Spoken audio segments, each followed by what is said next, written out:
प्रभु जीशुଙ୍କ मधुर नामରେ ଆପଣ ସମସ୍ତଙ୍କୁ ମୋର ନମସ୍କାର ଆଉ ଶୁଭେଚ୍ଛା ଜଣାଉଛି। ଆଜି ଆମେ ଦେଖିବା ସେଇ ପକ୍ଷାଘାତ ରୋଗୀର ଦ୍ୱିତୀୟ ଅଂଶ, ଯାହାକି ଆମେ ପାଇବା ମାଥ୍ୟୁ ତାର 9 ପର୍ବ 5ରୁ 7 ମଧ୍ୟରେ। ଆଉ ଆମେ ଗୋଟିଏ ଗୋଟିଏ ପଦ କରିକି ଆମେ ଏଥିରୁ ଆମେ ଆଲୋଚନା କରୁଥିବା। ପ୍ରଥମ ପଦ ଦେଖିବା ମାଥ୍ୟୁ 9 ପର୍ବ 5 ପଦ। କାରଣ କ'ଣ ସହଜ, ତୁମ୍ଭର ପାପ ସବୁ କ୍ଷମା କରାଗଲା ବୋଲି କହିବା ବା ଉଠ ଚାଲ ବୋଲି କହିବା। ଯଦି ଆମେ ଏହି ପଦକୁ ଏହି ଦୁଇଟା ବିଷୟ ଆମେ ଦେଖିବା, ଏହି ଦୁଇଟା ବିଷୟ କହିବା ସହଜ ନୁହେଁ। ସେଇ ଦୁଇଟା ବିଷୟ ହେଉଛି, ପ୍ରଥମ ଯେ ତୁମ୍ଭର ପାପ ସବୁ କ୍ଷମା କରାଗଲା ଏବଂ ଉଠ ଚାଲ ବୋଲି କହିବା। ତୁମ୍ଭର ପାପ ସବୁ କ୍ଷମା କରାଗଲା ବୋଲି ଆମେ କିପରି କହିପାରିବା? ଯଦି ତାହା ଆମ ବିରୁଦ୍ଧରେ ହେଇଥାଏ, ତାହେଲେ ଆମେ ସେହି ପାପକୁ କ୍ଷମା କରିଦେଇଥାଉ ଏବଂ ଆମମାନଙ୍କ ମଧ୍ୟରେ ଶାନ୍ତି ଏଷ୍ଟାବ୍ଲିଶ୍ ହେଇଥାଏ। କିନ୍ତୁ ସେଇ ଲୋକ କେବଳ ଜଣଙ୍କର ବିରୁଦ୍ଧରେ ପାପ କରିନଥିବ, ଅନ୍ୟମାନଙ୍କର ବିରୁଦ୍ଧରେ ମଧ୍ୟ ଯଦି ପାପ କରିଥିବ, ତାହେଲେ ଆମେ କିପରି ସେଇ ପାପକୁ କ୍ଷମା କରିପାରିବା? ଯଦିଓ ସେ ସମସ୍ତଙ୍କୁ ସେ କ୍ଷମା ମାଗିଅଛି, ଯେଉଁମାନଙ୍କ ବିରୁଦ୍ଧରେ ସେ ପାପ କରିଅଛି, ଆଉ ସେ କ୍ଷମା ମାଗିବା ଦ୍ୱାରା ସେ କ୍ଷମା ପ୍ରାପ୍ତ ହୋଇଥିବ। ଆଉ କ୍ଷମା ପ୍ରାପ୍ତ ହେଲା ଯୋଗୁଁ ସେ ଶାନ୍ତି ସେଇ ଲୋକମାନଙ୍କ ମଧ୍ୟରେ ଆଉ ଏହି ବ୍ୟକ୍ତି ମଧ୍ୟରେ ସ୍ଥାପିତ ହେଇଥିବ। କିନ୍ତୁ ସେ ଲୋକମାନଙ୍କ ଠାରୁ କ୍ଷମା ପାଇଲା ପରେ ମଧ୍ୟ ତାର ସେ ପାପର କନସିକ୍ୱେନ୍ସ, ତାର ପାପର ଦଣ୍ଡରୁ ସେ ମୁକ୍ତ ହୋଇପାରିନଥିଲା। ତେଣୁକରି ମୋର ଚିନ୍ତାଧାରାରେ ତୁମ୍ଭର ପାପ ସବୁ କ୍ଷମା କରାଗଲା ବୋଲି ଜଣେ ବ୍ୟକ୍ତି ତାହାକୁ କହିବା ସହଜ ହେବ ନାହିଁ। ଦ୍ୱିତୀୟ ବିଷୟ ଯେ ଉଠ ଚାଲ ବୋଲି କହିବା, କ'ଣ ତାହା ସହଜ? ଜଣେ ପକ୍ଷାଘାତ ରୋଗୀ ଯେ କି ଏତେ ବର୍ଷରୁ ସେଇ ରୋଗ ଆକ୍ରାନ୍ତ ହେଇକି ଚାଲି ପାରୁନାହିଁ, ଉଠି ପାରୁନାହିଁ, ବସି ପାରୁନାହିଁ, ସେ ଲୋକକୁ ଆମେ କିପରି କହିବା ଉଠ ଚାଲ ବୋଲି? ଆମେ ଯଦି କହିବା ତାହେଲେ ଆମେ ଲୋକ ହସା ହେବା, ଲୋକମାନେ ଆମମାନଙ୍କୁ ପାଗଳ ବୋଲି କହିବେ। ତେଣୁକରି ଏହି ଦୁଇଟା ବିଷୟ, ତୁମର ପାପ ସବୁ କ୍ଷମା କରାଗଲା ବୋଲି କହିବା ଏବଂ ଉଠ ଚାଲ ବୋଲି କହିବା କଷ୍ଟକର ବିଷୟ ଅଟେ। ଏହା କହିପାରିବ ଯେଉଁ ବ୍ୟକ୍ତି ପାଖରେ ଅଧିକାର ଅଛି, ଆଉ ଯାହାକି ଆମେ ପାଇବା ମାଥ୍ୟୁ 9 ପର୍ବ 6 ପଦରେ। କିନ୍ତୁ ପୃଥିବୀରେ ପାପ କ୍ଷମା କରିବାକୁ ମନୁଷ୍ୟ ପୁତ୍ରଙ୍କର ଯେ ଅଧିକାର ଅଛି, ଏହା ଯେପରି ତୁମ୍ଭେମାନେ ଜାଣିପାର, ଏଥିପାଇଁ ସେ ପକ୍ଷାଘାତ ରୋଗୀକି କହିଲେ, ଉଠ, ନିଜ ଖଟିଆ ଘେନି ଆପଣା ଘରକୁ ଚାଲିଯାଅ।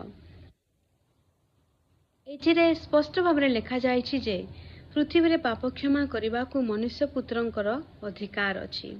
ଅର୍ଥାତ୍ ପୃଥିବୀରେ ଲୋକମାନଙ୍କର ପାପ କ୍ଷମା କରିବା ପାଇଁ ପ୍ରଭୁ ଯୀଶୁଙ୍କର ଅଧିକାର ଅଛି। ତାର ଯଦି ଆମେ ଗଭୀର ଭାବରେ ଆମେ ଦେଖିବା, ପ୍ରଭୁ ଯୀଶୁଙ୍କର ପାପ କ୍ଷମା କରିବାର ସୁନ୍ଦରତା ଏହା ଯେ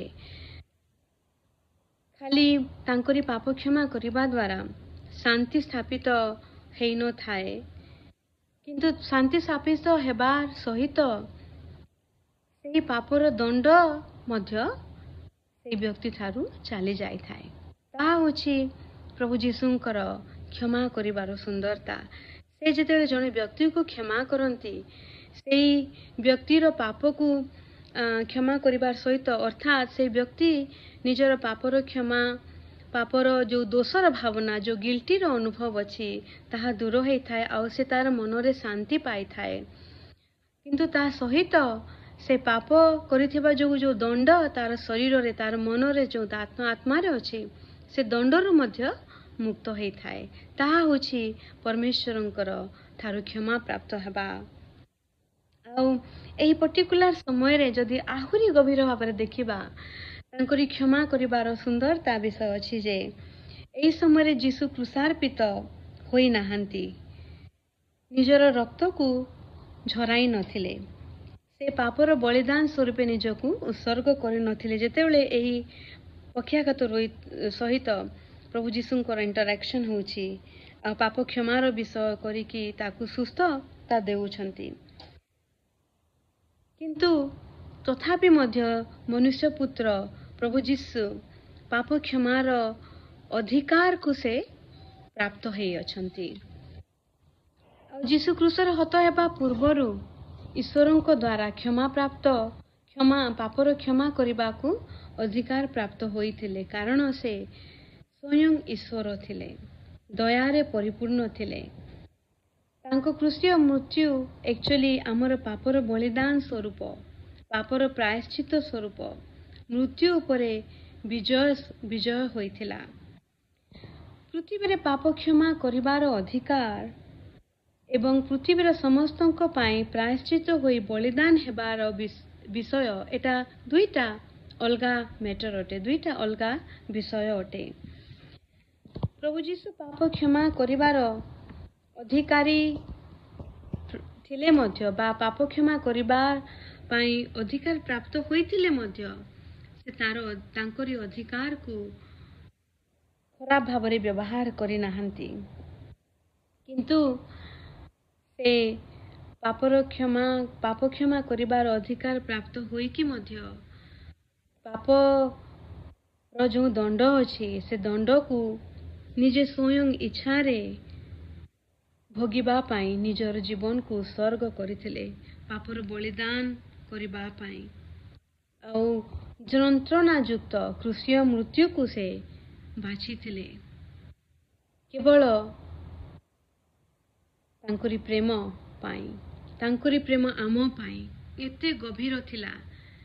ସେ ପାପ କ୍ଷମା କରିଦେଇଥିଲେ, ଆମମାନଙ୍କର ଜୀବନର ଦଣ୍ଡ ମଧ୍ୟ ପଳେଇ ଯାଇଥାନ୍ତା, କିନ୍ତୁ ସେ ଦଣ୍ଡକୁ ନିଜେ ଭୋଗିବା ପାଇଁ ଇଚ୍ଛା କଲେ, ଯେହେତୁ ସେ ଆମକୁ ଗଭୀର ପ୍ରେମ କରୁଥିଲେ।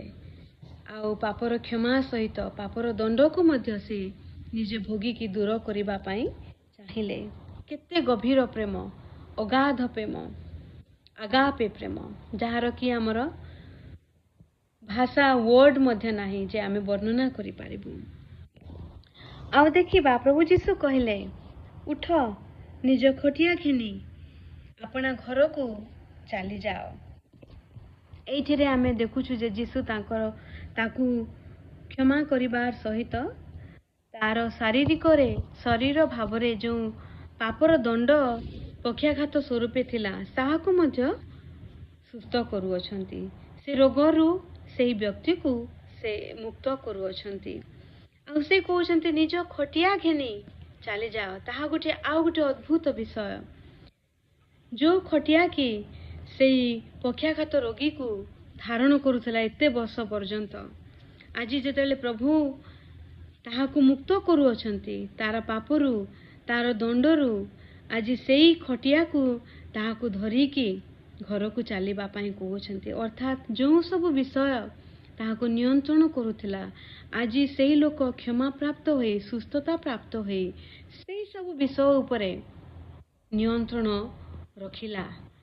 ଆଉ ପ୍ରଭୁ ଯୀଶୁ ଯେତେବେଳେ ଆମକୁ କ୍ଷମା ଦିଅନ୍ତି, ତାଙ୍କରି କ୍ଷମାର ସେହି ଶକ୍ତିରେ ଯେଉଁ ସବୁ ବିଷୟ ଆଜି ଆମକୁ ଦାସ କରିକି ରଖୁଅଛି, ପ୍ରଭୁ ଯୀଶୁଙ୍କର ମୁକ୍ତ କରିବାର ଶକ୍ତି ଦ୍ୱାରା ଆମେ ସେହି ସମସ୍ତ ବିଷୟ ଉପରେ ଆମେ ରାଜତ୍ୱ କରିବୁ। ସେହି ସବୁ ବିଷୟକୁ ଆମେ ନିୟନ୍ତ୍ରଣ କରିବୁ, ଯେଉଁ ସବୁ ବିଷୟ ଦିନେ ଆମକୁ ନିୟନ୍ତ୍ରଣ କରୁଥିଲା। ତାହା ହେଉଛି ପ୍ରଭୁ ଯୀଶୁଙ୍କର କ୍ଷମାର ଶକ୍ତି। ତାହା ହେଉଛି ପ୍ରଭୁ ଯୀଶୁଙ୍କର ମୁକ୍ତ କରିବାର ଶକ୍ତି। ଆଉ ତେଣୁକରି ଯୋହନ ତାର 8:36 ଲେଖାଯାଏ, କାରଣ ପୁତ୍ର ଯେତେବେଳେ ଆମମାନଙ୍କୁ ମୁକ୍ତ କରନ୍ତି ତାହେଲେ ଆମେ ପ୍ରକୃତରେ ମୁକ୍ତ। ଆଉ ତାହା ପ୍ରକୃତରେ ସତ୍ୟ। ଆଉ ତାକୁ ପ୍ରଭୁ କହିଲେ, ତୁ ନିଜ ଖଟିଆ ଘେନି ଘରକୁ ଚାଲିଯା। ତାହା ହେଉଛି ଲାଷ୍ଟ ବିଷୟ। ଘରକୁ ଚାଲିଯା ଅର୍ଥାତ୍ ତୁ ନିଜ ପରିବାର, ନିଜର ଜାଗାକୁ ଚାଲିଯା। ତାର ଫ୍ୟାମିଲିକୁ ରେଷ୍ଟୋର କରିବାର ପରମେଶ୍ୱର ଏଇଠି ଆମେ ଦେଖୁଅଛୁ। ପ୍ରଭୁ ଯୀଶୁ ତାହାକୁ ସୁସ୍ଥତା ଦେବା ସହିତ, ତାର ପାପର ଦୋଷକୁ କ୍ଷମା କରିବାର ସହିତ, ତାର ଶାରୀରିକ ଭାବରେ ତାହାକୁ ମୁକ୍ତ କରିବାର ସହିତ, ପ୍ରଭୁ ଯୀଶୁ ତାର ପାରିବାରିକ ଜୀବନକୁ ମଧ୍ୟ ରିଷ୍ଟୋର କରୁଅଛନ୍ତି, ତାର ଫ୍ୟାମିଲି ଲାଇଫକୁ। ଆଉ କହୁଛନ୍ତି ଘରକୁ ଚାଲିଯା। ଏହା ହେଉଛି ପ୍ରଭୁଙ୍କର କ୍ଷମା କରିବାର ଶକ୍ତି, ପ୍ରଭୁଙ୍କର ମୁକ୍ତ କରିବାର ସୁନ୍ଦରତା। ପ୍ରଭୁ ଆଜି ଆମମାନଙ୍କୁ ଏହି ବାକ୍ୟ ଦ୍ୱାରା ଆଶୀର୍ବାଦ କରନ୍ତୁ, ଯେପରି ଆଜି ଆମେ ମଧ୍ୟ ପ୍ରଭୁ ଯୀଶୁଙ୍କ ଠାରୁ କ୍ଷମା ପ୍ରାପ୍ତ ହେଇ ଆମମାନଙ୍କର ପାପର ଦଣ୍ଡ ଠାରୁ ମୁକ୍ତ ହେବାର ସହିତ ଯେଉଁ ସବୁ ବିଷୟ ଆଜି ଆମମାନଙ୍କୁ ରୁଲ୍ କରୁଥିଲା, ନିୟନ୍ତ୍ରଣ କରୁଥିଲା, ସେ ସମସ୍ତଙ୍କ ଉପରେ ଆମେ ନିୟନ୍ତ୍ରଣ କରିପାରିବା ପବିତ୍ର ଆତ୍ମାଙ୍କର ଶକ୍ତିରେ, ପ୍ରଭୁ ଯୀଶୁଙ୍କର ମୁକ୍ତ କରିବାର ଶକ୍ତିରେ। ଧନ୍ୟବାଦ।